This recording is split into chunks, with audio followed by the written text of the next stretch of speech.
السلام علیکم ناظرین، سہا ٹپس اینڈ انفارمیشن میں آپ سب کو خوش آمدید ہے۔ میری آج کی اسلامک ویڈیو میں اسلامک سٹوری میں جس پیغمبر کے متعلق میں آپ کو بتانے جا رہی ہوں ان کا نام حضرت سلیمان علیہ السلام ہے۔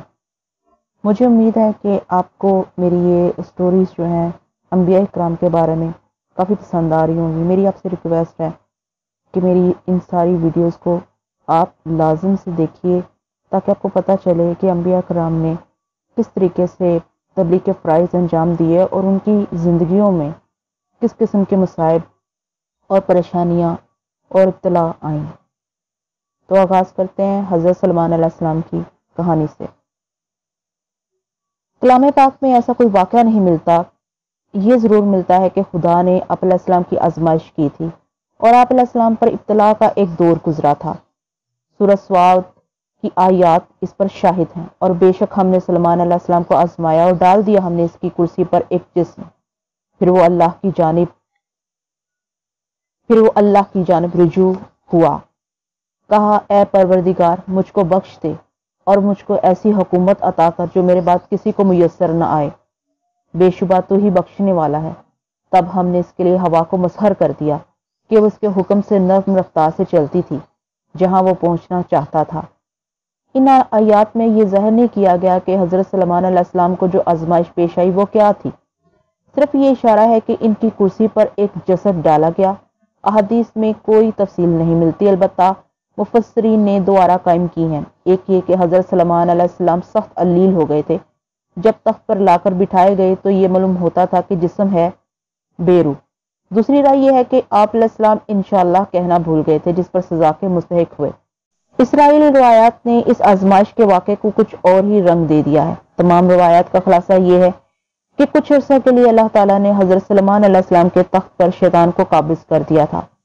اس کے مختلف اسباب بیان کیے گئے ہیں۔ حضرت سلیمان علیہ السلام کی ایک بیوی جس کا نام امینہ تھا بت پرست تھی اور اپنے باپ کا مجسمہ بنا کر اس کی پرستش کیا کرتی تھی، لہٰذا خدا تعالیٰ نے حضرت سلیمان علیہ السلام کو یہ سزا دی کہ جس مدت تک امینہ نے ان کے گھر میں بت پرستی کی تھی اس مدت تک کے لیے وہ تخت سلطنت سے محروم کر دیے گئے، اور ان کی انگشتری جس میں اسم اعظم کنندہ تھا وہ ان کی باندی جرادہ کے ذریعے شیطان کے ہاتھ پڑ گئی اور وہ حضرت سلیمان علیہ السلام کے تخت پر بیٹھ کر حکومت کرنے لگے۔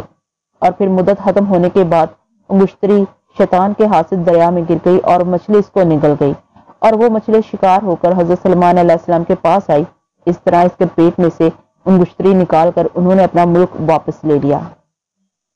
یہ قصے اس لیے رواج پا گئے کہ اہل کتاب میں ایک گروہ حضرت سلیمان علیہ السلام کو نبی نہیں مانتا اور ان کی شان و شوکت کو جادو کا کرشمہ سمجھتا، جبکہ آپ علیہ السلام کو اللہ تعالیٰ کی طرف سے یہ طاقت دی گئی تھی کہ آپ علیہ السلام جنات سے کام لیتے تھے، ہوا پر سفر کرتے تھے، چرند پرند کی بولیاں سمجھتے تھے۔ چنانچہ ایک مرتبہ حضرت سلیمان علیہ السلام کے زمانے میں بارش نہیں ہوئی۔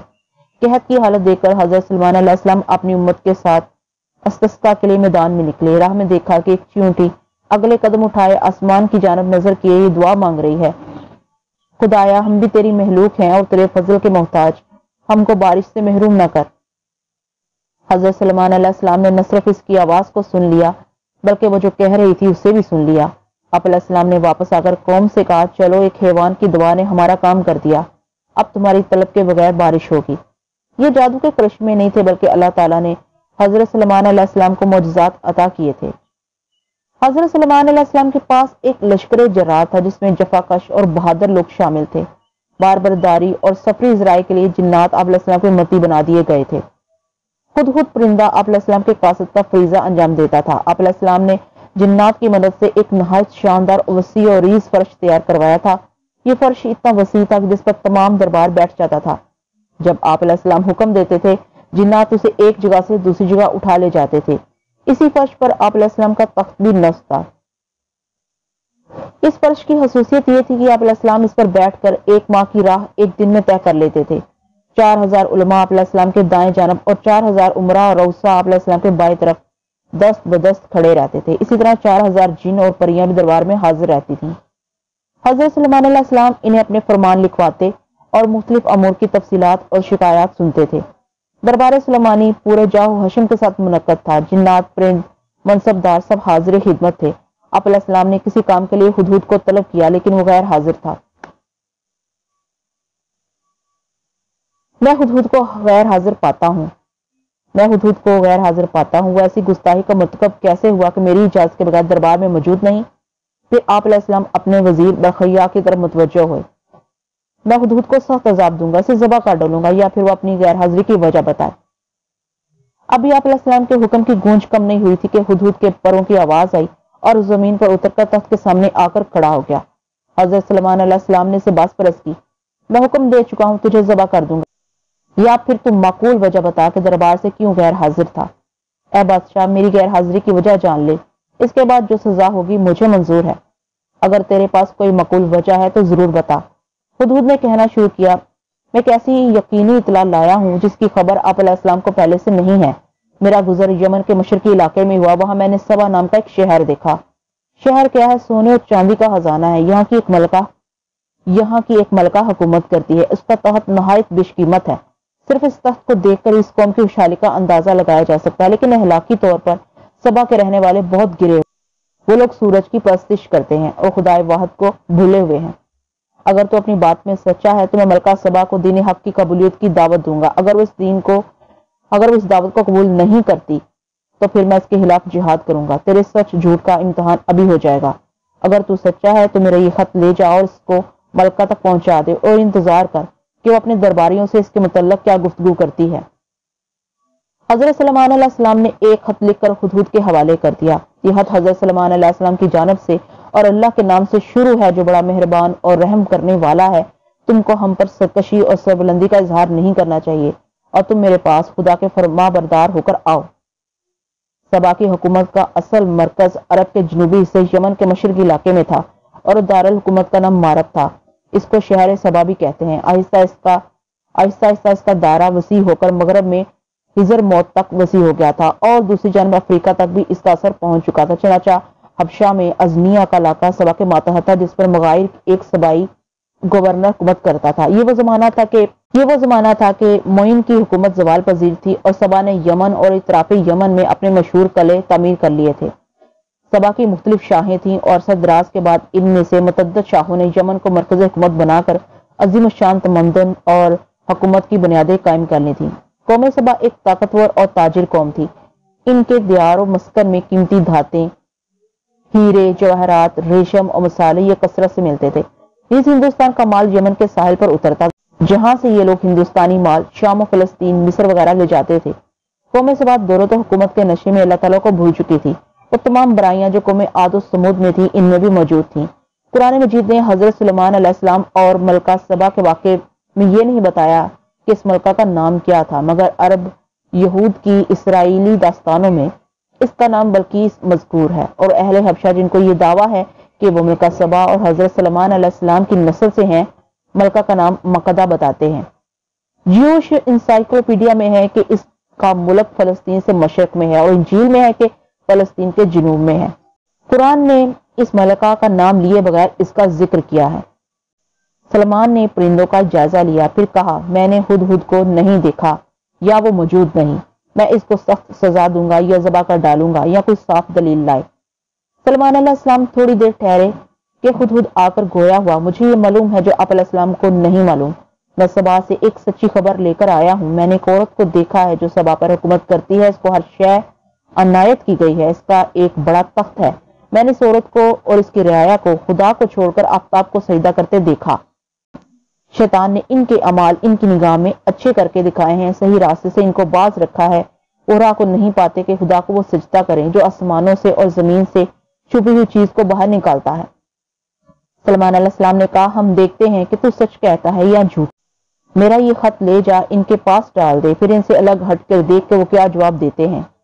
ہدہد نے حضرت سلیمان علیہ السلام کے گرامی نامے کو اپنی چونچ میں دبایا اور شہر سبا کی جانب پرواز کر گیا۔ کچھ دیر ملکہ کے محل کے اوپر چکر کاٹتا رہا، پھر ایک روشن دان کے ذریعے ملکہ کی خوابگاہ میں داخل ہو گیا۔ ملکہ اس وقت محو استراحت تھی۔ ہدہد نے خط ملکہ کی چھاتی پر رکھ دیا اور خود روشن دان میں بیٹھ کر ملکہ کے بیدار ہونے کا انتظار کرتا رہا۔ کچھ دیر کے بعد ملکہ بیدار ہوئی تو چھاتی پر ہاتھ پڑا دیکھ کر حیران ہوئی، گھبرا کر ادھر ادھر دکھنے لگی کہ خوابگاہ میں کوئی آیا نہ گیا، پھر یہ خط کہاں سے آیا۔ اس نے کنیزوں کو بلایا، سب نے یہی بتایا کہ کے دروازے بند تھے۔ اس نے پریشان ہو کر خط پڑھنا شروع کیا۔ خط پر حضرت سلیمان علیہ السلام کی مہر ثبت دیکھ کر وہ پریشان ہو گئی۔ اس نے سن رکھا تھا کہ حضرت سلیمان علیہ السلام نہایت طاقتور بادشاہ ہیں۔ اس خط کو اس نے ایک دھمکی ہی سمجھا۔ اس خط میں مسلمین کا لفظ دیکھ کر وہ یہ سمجھی کہ دوسرے قاہر بادشاہوں کی طرح وہ یہ چاہتے ہیں کہ میں بھی ان کا متحد ہو جانا قبول کر لوں۔ وہ حلقہ اسلام میں داخل ہونے کے مفہوم کو سمجھ ہی نہیں سکی۔ ملکہ سبا نے اسی وقت ارکان دولت کا اجلاس طلب کیا اور خط ان کے سامنے رکھ دیا۔ اے میرے ارکان دولت، میں کوئی کام تمہارے مشورے کے بغیر نہیں کرتی۔ اس خط کی عبارت تم نے سن لی۔ اب تم میں سے کوئی مجھے یہ بتائے ان کے بارے میں تم کتنا جانتے ہو؟ ان میں سے چند عہدیدار حضرت سلیمان علیہ السلام کے بارے میں جانتے تھے۔ انہوں نے ملکہ کو بتایا وہ نہایت طاقتور اور جلیل القدر فرمانروا ہیں، دین موسوی کی طرف لوگوں کو بلاتے ہیں اور خود کو نبی کہتے ہیں۔ وہ تو ٹھیک ہے، لیکن اب تم لوگ مجھے مشورہ دو، مجھے کیا کرنا چاہیے؟ کیا میں اس کی اطاعت قبول کر لوں؟ اس نے خط میں یہی لکھا ہے۔ ارکان دولت نے اس کی مخالفت کی۔ ہمیں اسے مرعوب ہونے کی کوئی ضرورت نہیں ہے۔ اپنے ملک کو بچانے کے لیے ہم جان کی بازی لگا دیں گے۔ ہمارے پاس جنگی قوت کی کمی نہیں، ہم بھرپور مقابلہ کریں گے۔ میں دیکھ رہی ہوں اس کا پیغام ہمارے پاس عجیب طرح سے پہنچا ہے۔ اس کی طاقت کا ہمیں غلط اندازہ نہیں لگانا چاہیے۔ بادشاہوں کا قاعدہ رہا ہے کہ جب وہ کسی ملک پر حملہ کرتے ہیں تو اسے لوٹ لیتے ہیں، وہاں کے رہنے والوں کو قتل کرتے ہیں، ہر طرح کی بربادی لاتے ہیں۔ لہٰذا سلیمان علیہ السلام کے بارے میں سوچ سمجھ کر قدم اٹھانا چاہیے۔ میرا مشورہ تو یہ ہے کہ میں اپنا ایک ایلچی سلیمان علیہ السلام کے پاس بھیجوں، وہ بیش بہا تحائف لے کر جائے اور سلیمان علیہ السلام کی خدمت میں پیش کرے، شاید وہ اس سے راضی ہو جائیں۔ ملکہ بلقیس نے تقریر کرتے ہوئے کہا، اس طرح ہمیں اس کی شان و شوکت کا بھی اندازہ ہو جائے گا۔ ہمارا ایلچی خود اپنی آنکھوں سے دیکھ کر آئے گا۔ تمام درباریوں نے اس مشورے کو صائب سمجھا۔ حضرت سلیمان علیہ السلام کا مخصوص پرندہ ہدہد ایک گوشے میں دبکا بیٹھا تھا اور ساری گفتگو سن رہا تھا۔ وہ وہاں سے اڑا اور مسافت طے کرتا ہوا حضرت سلیمان علیہ السلام کے پاس پہنچ گیا۔ ملکہ بلقیس کے دربار کی تمام کیفیات بیان کر دی، یہ بھی بتا دیا کہ ان کی طرف سے ایک ایلچی پہنچنے والا ہے۔ کئی مہینوں کی مسافت طے کر کے بلقیس کا ایلچی حضرت سلیمان علیہ السلام کی خدمت میں حاضر ہو گیا۔ حضرت سلیمان علیہ السلام نے تحائف سے لدے اونٹ دیکھے تو آپ علیہ السلام کے ہونٹوں پر تبسم آ گیا۔ مقصد یہ تھا ہی نہیں جو بلقیس نے سمجھا تھا۔ آپ علیہ السلام نے فرمایا، تم نے اور تمہاری ملکہ نے میرے پیغام کا مقصد غلط سمجھا۔ کیا تم اس غرض سے میرے پاس آئے ہو کہ ان تحائف کے ذریعے جن کو تم بیش بہا سمجھ کر بہت مسرور ہو مجھ کو پھسلاؤ؟ ان تحائف کی میرے نزدیک کیا اہمیت ہے؟ مجھے دولت سے خریدنے آئے ہو، جبکہ تم دیکھ رہے کہ خدا تعالیٰ نے مجھ کو جو کچھ مرحمت فرمایا ہے اس کے مقابلے میں تمہاری بیش بہا دولت قطعاً ہیچ ہے۔ تم اپنے ہدایہ واپس لے جاؤ اور اپنی ملکہ سے کہو کہ اگر اس نے میرے حکم کی تعمیل نہیں کی تو میں ایسے عظیم الشان لشکر کے ساتھ تمہارے ملک پر حملہ کروں گا کہ تم اس کی مدافعت سے عاجز رہو گے، پھر میں تم کو ذلیل و رسوا کر کے شہر بدر کر دوں گا۔ قاصد اپنا سمو لے کر واپس چلا گیا۔ ملکہ قاصد کی واپسی کا بے چینی سے انتظار کر رہی تھی۔ اسے دیکھتے ہی کھل اٹھی اور پوچھنے لگی کہ وہ کیا پیغام لایا ہے۔ قاصد نے اس کے سامنے حضرت سلیمان علیہ السلام کے دربار کی شان و شوکت کا نقشہ کھینچ کر رکھ دیا۔ یہ پیغام بھی پہنچا دیا کہ اگر جلد ہی کوئی انتظام نہیں کیا گیا تو وہ حملہ کر دیں گے۔ سلیمان علیہ السلام کی حکومت صرف انسانوں ہی پر نہیں بلکہ جن اور حیوانات بھی ان کے تابع فرمان اور مسر ہیں۔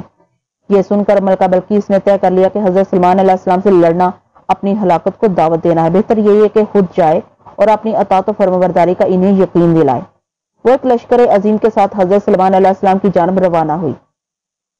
بائبل میں مذکور ہے جب سبا کی ملکہ نے خداوند کے نام کی بابت سلیمان علیہ السلام کی شہرت سنی تو وہ آئی تاکہ مشکل سوالوں سے اسے آزمائے، اور وہ یروشلم میں آئی۔ اس کے ساتھ اونٹ تھے جن پر بہت سا سونا اور بیش بہا جواہر لدے ہوئے تھے۔ جب وہ سلیمان علیہ السلام کے پاس پہنچی تو اسے ان سب باتوں کے بارے میں جو اس کے دل میں تھی گفتگو کی۔ سلیمان علیہ السلام نے ان سب سوالوں کے جواب دیے۔ جب سبا کی ملکہ نے سلیمان علیہ السلام کی ساری حکومت اور اس محل کو جو اس نے بنایا تھا، اس کے دسترخوان کی نعمتوں، اس کے ملازموں کی نشست، اس کے خادم کی حاضر باشی اور ان کی پوشاک اور ان کے ساتھیوں اور اس سیڑھی کو جن سے خداوند کے گھر کو جایا جاتا تھا کو دیکھا تو اس کے ہوش اڑ گئے۔ سلیمان علیہ السلام نے اسے اپنی شاہانہ سخاوت سے عنایت کیا اور وہ اپنے ملازموں سمیت اپنی مملکت کو لوٹ گئی۔ ملکہ بلقیس ملکہ سبا سے جانب یروشلم روانہ ہوئی تو حضرت سلیمان علیہ السلام کو وحی کے ذریعے معلوم ہو گیا کہ ملکہ سبا حاضر خدمت ہو رہی ہے۔ حضرت سلیمان علیہ السلام نے درباری کو مخاطب کر کے فرمایا، میں چاہتا ہوں کہ ملکہ سبا کے یہاں پہنچنے سے پہلے اس کا تخت شاہی اٹھا کر یہاں لے آیا جائے۔ تم میں سے کون اس خدمت کو انجام دے سکتا ہے؟ ایک دیو پیکر جن اپنی جگہ سے اٹھ کھڑا ہوا، میں آپ کے دربار برخاست کرنے سے پہلے تخت کو لا سکتا ہوں. مجھ کو یہ طاقت حاصل ہے اور یہ کہ اس بیش بہا سامان کے لیے امین ہوں. ہرگز خیانت نہیں کروں گا. یہ دعویٰ بھی گردش میں تھا کہ ایک افریت جن نے عجب دعویٰ کر دیا.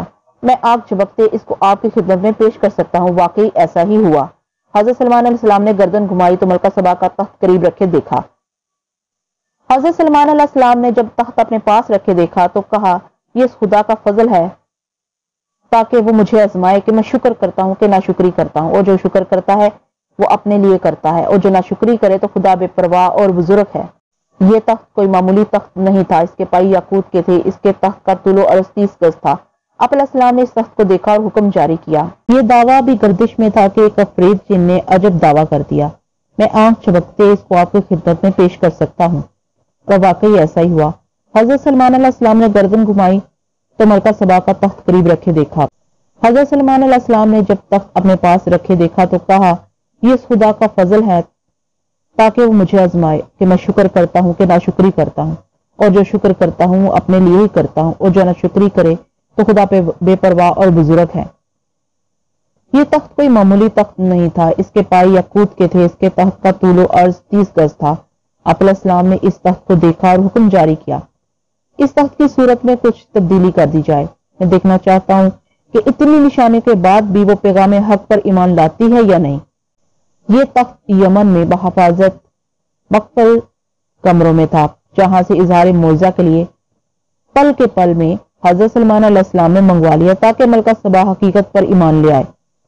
سید سلمان ندوی کی رائے یہ ہے کہ ملکہ سبا نے تحفے کے طور پر حضرت سلمان علیہ السلام کے لیے اپنے ملک کی صنعت کاری کی چیز تیار کروائی تھی اور چونکہ یہ تحفہ تھا ضرور ہے کہ ملکہ اپنے ساتھ شام لائی ہوگی. انہوں نے نہ جانے یہ رائے کیسے قائم کر لی ورنہ قرآن نے سورہ نمل میں صاف کہہ دیا. سلمان علیہ السلام نے کہا اے درباریو تم میں کوئی ایسا ہے جو اس بلقیس کا تخت لے آئے قبل اس کے کہ وہ فرما بردار ہو کر آ پہنچے. ان میں سے ایک دیو پیکر جن نے کہا میں اس کی مجلس برخاست ہونے سے پہلے لا سکتا ہوں اور مجھ کو یہ قدرت حاصل ہے کہ میں اس کے بارے میں امین ہوں اور جس کے پاس کتاب کا علم تھا اس نے کہا میں تیری پلک چبکتے اس کو حاضر کر سکتا ہوں. اس سے صاف معلوم ہوتا ہے کہ یہ تخت حضرت سلمان علیہ السلام کے لیے بنایا نہیں گیا تھا. اس لیے قاصدوں کی معرفت جو ہدایہ بھیجے گئے ان میں تخت کا کوئی ذکر نہیں. وہ قاصد واپس بھی گئے. غالباً حضرت سلمان علیہ السلام نے وہ تحائف واپس بھی بھیج دیے.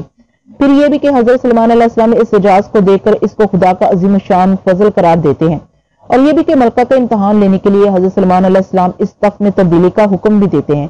کسی کے دیے ہوئے تحفے میں تبدیلی کون کرتا ہے؟ اس تخت کا معاملہ بے شک و شبہ حضرت سلمان علیہ السلام کی نبوت اور رسالت کا نشان تھا. کچھ عرصے کے سفر کے بعد جب ملکہ بلقیس حضرت سلمان علیہ السلام کی خدمت میں پہنچی اور جب دربار میں حاضر ہوئی حضرت سلمان علیہ السلام کے دربار میں رکھے تخت کو دیکھ کر حیران ہوئی کہ یہ تخت وہ یمن میں چھوڑ کر آئی تھی وہ بھی ایک جیسے بنے 7 محلوں میں سے ایک میں مقبل تھا یہاں کیسے پہنچ گیا؟ یہ حیرانی سے کیا دیکھ رہی ہو؟ کیا یہ تمہارا تخت ہے؟ ایسا معلوم ہوتا ہے گویا وہی ہے. اس نے کہا میں یہ بھی نہیں کہہ سکتی کہ یہ یقیناً میرا ہی ہے. بلقیس عقل مند تھی. وہ آپ علیہ السلام کی طاقت کا مظاہرہ دیکھ تو چکی تھی. شک بھی ہو گیا تھا کہ تخت اسی کا ہے. حیران بھی ہو رہی تھی کہ اس کے آنے سے قبل یہ تخت یہاں کیسے پہنچ گیا. لیکن ابھی وہ اپنی فرما برداری کے اعلان سے ہچکچا رہی تھی. اس کے آنے سے پہلے حضرت سلمان علیہ السلام نے ایک عمارت بنوائی تھی جو شیشے کی تھی. فرش کے نیچے پانی چلتا رہتا تھا. اس کی چھت بھی شیشے کی تھی. فرش کے نیچے پانی میں مچھلیاں تیرتی رہتی تھی. حضرت سلمان علیہ السلام اس عمارت میں اپنی شاہی تخت پر جلوہ افروز تھے. شیشے کے نیچے سے پانی ایسی آب و تاب کے ساتھ بہ رہا تھا کہ شیشہ درمیان میں نظر ہی نہ آتا تھا. ملکہ سبا محل میں داخل ہوئی تو شفاف پانی بہتا ہوا پایا. اس نے گھبرا کر اپنے لباس کو پنڈلیوں سے اوپر کر لیا. حضرت سلمان علیہ السلام اس کی گھبراہٹ سے لطف اندوز ہو رہے تھے. حضرت سلمان علیہ السلام نے فرمایا لباس بچانے کی ضرورت نہیں. یہ پانی نہیں جیسا تم سمجھ رہی ہو. یہ محل اور اس کا صحن چمکتے ہوئے شیشے کا ہے. اس لیے تم دھوکہ کھا گئی. بلکہ اس جملے پر سخت حفیف ہوئی.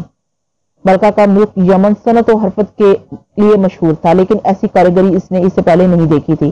بے طرفے 2-3 واقعات ایسے ہوئے تھے کہ اس ملکہ کے قوائے عقلی بیدار ہونے لگے. سبا سے تخت کا آ جانا, اس میں تبدیلی ہونا, اب فرش کو پانی سمجھنا, وہی سمجھنے میں مجبور ہوگی کہ اب تک جو کچھ ہوتا رہا ایک زبردست بادشاہ کی قہرانہ طاقت کا مظاہرہ نہیں بلکہ مجھ پر یہ واضح کرنا مقصود ہے کہ حضرت سلمان علیہ السلام کو یہ بے نظیر طاقت اور مرزانہ قدرت کسی ایسی ہستی کی عطا کردہ ہے جو شمس و قمر بلکہ کوئی کائنات کا تنہا مالک ہے. اس کا مطلب ہے کہ حضرت سلیمان علیہ السلام مجھ سے اپنی تابعداری اور فرمانبرداری کے طالب نہیں بلکہ خداوند تعالیٰ کی اطاعت کی دعوت دینا ان کا مقصد ہے۔